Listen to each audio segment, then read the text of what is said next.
It's a 60 Go podcast presented by Min Sports. Full panel today. Damon Seabold, how are you? I'm good. And also on the phone, Elliot Lovejoy, one half of the Triple M Rush Hour and the biggest Knights fan that we know. Elliot, how are you, mate?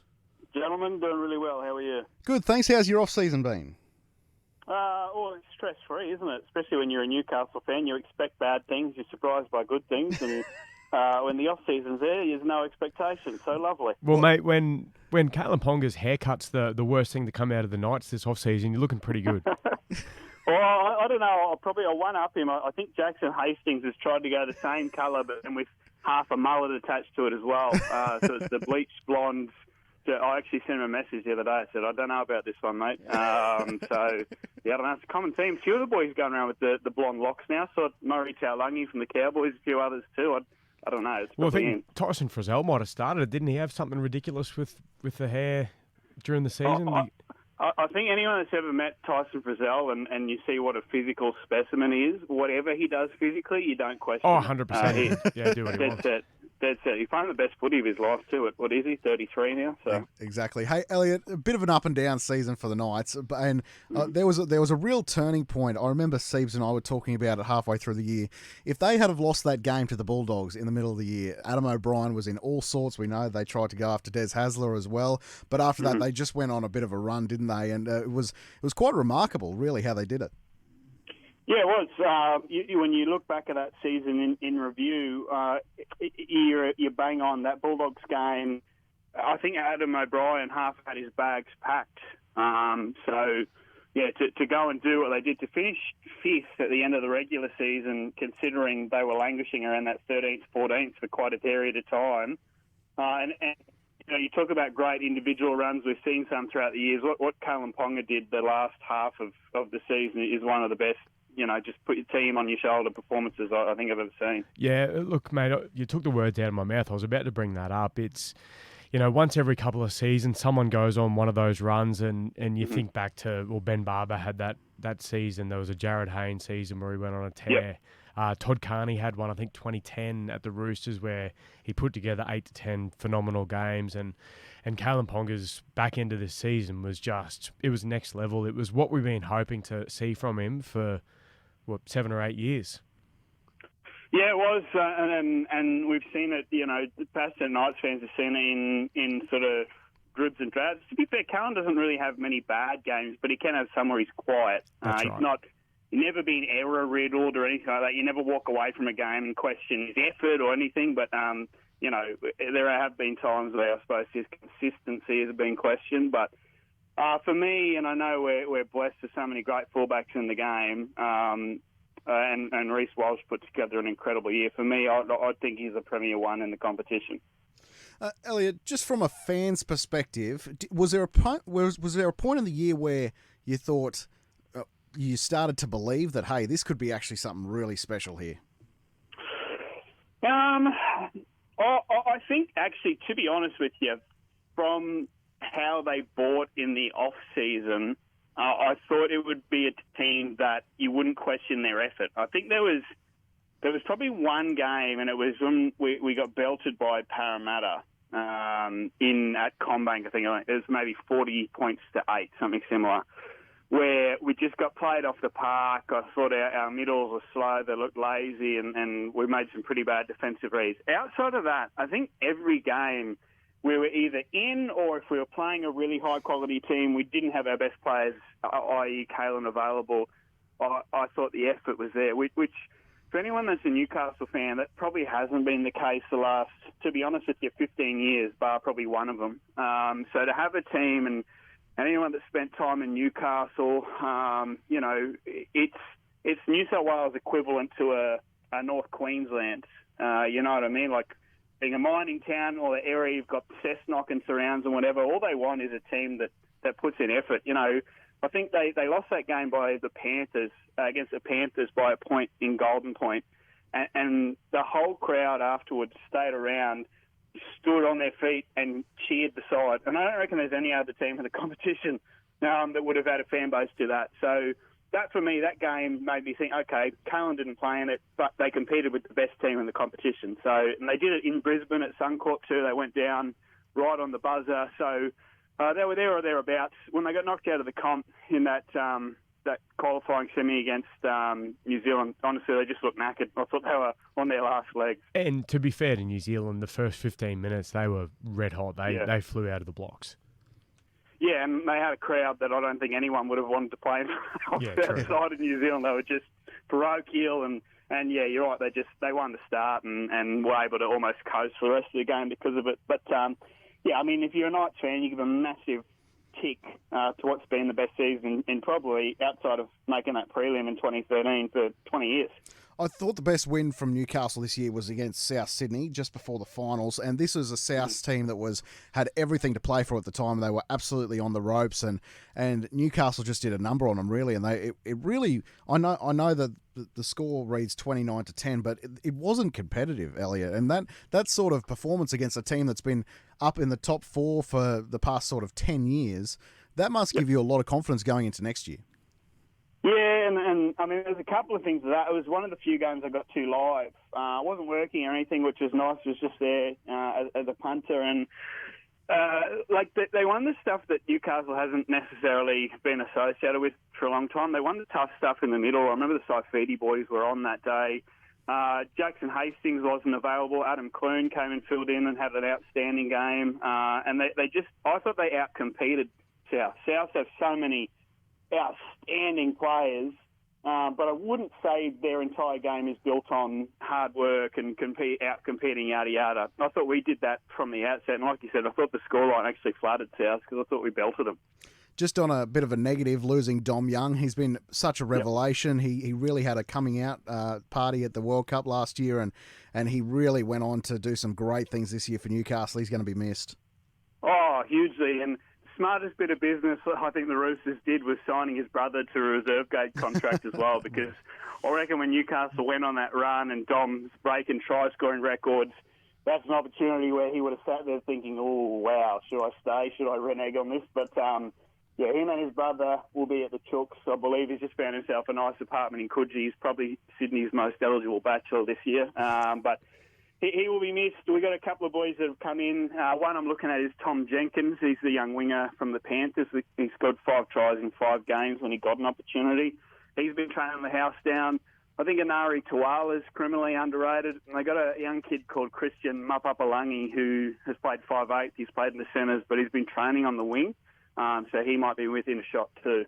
The one signing that the Knights have made from the Super League, a lot of people might not have heard of him or seen him play, is Kai Pearce-Paul. Have you seen much of him play? Because he is truly in the could-be-anything basket. Yeah, he is. And so we signed him and Will Price from the Super League 2 years ago. So Knights has just been sort of waiting. But they call him, and this is not trying to oversell him, this is just purely based on, young film and whatever. He looks like the really early days of Sonny Bill in terms of his build and the way he tries to play his footy. He was at Wigan. He's won a premiership there now.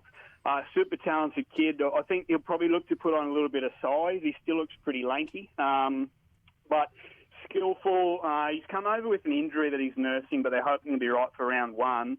But they got massive raps on him, and with Lockie Fitzgibbon going to the Super League, there is actually an open spot on that left edge, which he'll be trying to make his own. And yeah, the other one is Will Price, who another talented kid, can play fullback, 5'8", and fill in a few other spots too. So pending Drayden Brayley's fitness, if he's not available first up, if Phoenix Crossland starts, it wouldn't surprise me if Will Price nabbed a spot on the bench too. Mate, just going back to Pearce-Paul, he's an elite footballer. He is very, very good. And I think, the comparisons to Sonny Bill, I get it, why people are comparing him, because he's a young, athletic, skillful guy. For mine, he's got a couple of things that he doesn't do anywhere near as good as Sonny Bill, but he's got things that he's a lot better at. So I think his footwork and his ability to actually gain speed and momentum out of his footwork is something that people should really keep an eye on this year. Some of the because he can fill in at centre just as easily as he does in the back row. So he's got a huge future, and I think people will be surprised just how good he is. And Will Price as well. I mean, Will Price is a very skillful player, and it wouldn't shock me one bit if he's in the starting 13 by the end of the year with the Knights as well. Yeah, I'd actually, and this is probably a boring old man take, I'd love to see them both start in Reggie's just to get a feel for conditions. The New South Wales Cup competition, as you know, is still a very strong comp, and I'd love to see, especially Kai Pearce-Hall, dominate a few games there. I just think he's too good. He's too good to play reserve grade. Yeah, well, that's the argument, isn't it? But I mean, I still think he's pretty raw. He really hasn't played that many games of footy either, to be honest with you. And coming back from injury, I'm sure the coaching staff know what they're doing. They'll get it right. But I'd rather see him eased in than rushed in, if that makes sense. Yeah.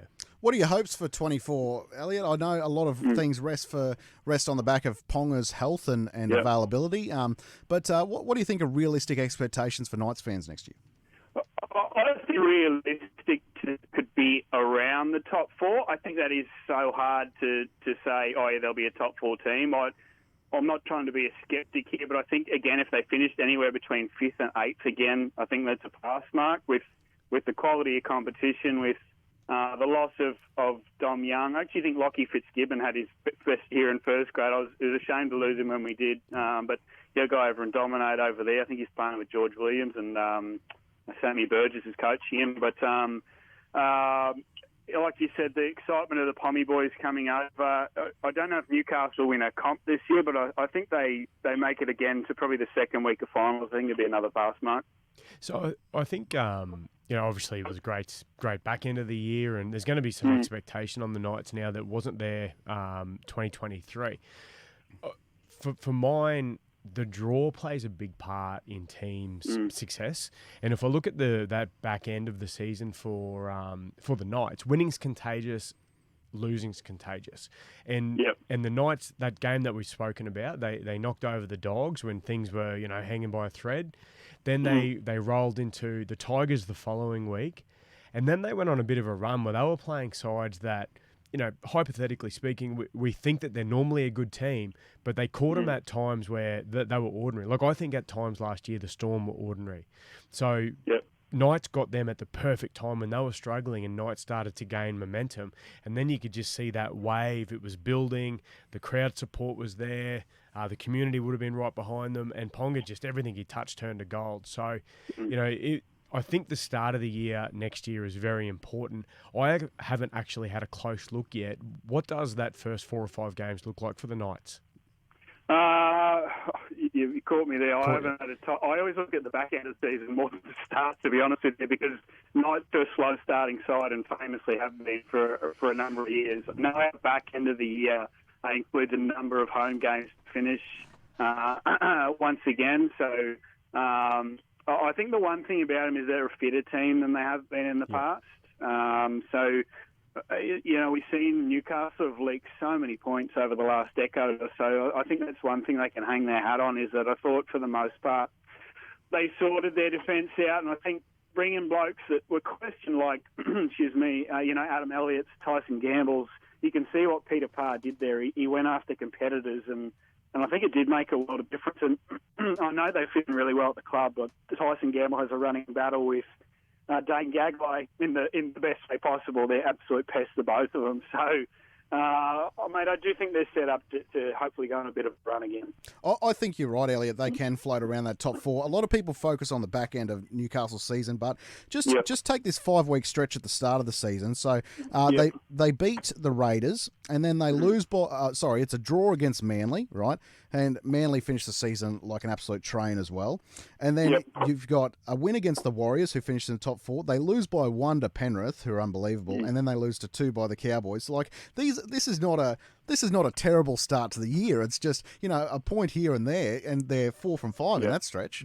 Yeah. And sorry, I was just going to say, and what I suppose I loved about what the side did in the end was, you guys mentioned earlier, Adam O'Brien's head was on the chopping block. That game against the Cowboys, For those that aren't aware, Adzy's mum passed away from a brain tumour the week of that Cowboys game. She'd only been diagnosed just before the start of the season. It all happened really quickly. And basically, Pari, the head of football, and a few others said, mate, have the week off. The assistants will look after this, yada, yada. Adam O'Brien said, well, no, like, this is my family, not just my football family. So he flew up day of that game against the Cowboys. And I know the result didn't go their way, but I kind of looked at that. Like, this is such a tight-knit group, and you heard the way some of the players spoke about him, the way he's handled a bloke like Jackson Hastings. Jacko's a mate of mine, but he's the first to admit that he has 2 bad days a week and 3 good days. Like, he can come in pissed off at the world and struggles to manage his emotions. I think the reason he loves Adzy and Michael Maguire when he had him at the Tigers is Adzy will have him in for 40 minutes of a morning and just yarn about where he's at mentally and let him riff, that kind of thing. There's little things that probably go unnoticed that O'Brien does when people watch his press conferences, and he's all one mood, all one tone of voice. He is universally loved at that club, to the point when Callum Ponga re-signed, he said one of the big things is, I want to play under Adam for the next few years too. So he was saying that he wanted to play under Adam. That was, a big part of why he wanted to stay at the club as well. So there's a lot of rubbish that gets out in the media. A lot of times smoke there's fire, but I know that man is wanted and loved at the club. Absolutely. Well, Elliot, we really appreciate your time today. Thanks so much for coming on. You're one of the best in the business of what you do, mate. So really appreciate your time as always. No, pleasure, guys. Really appreciate it. This has been the 60O podcast.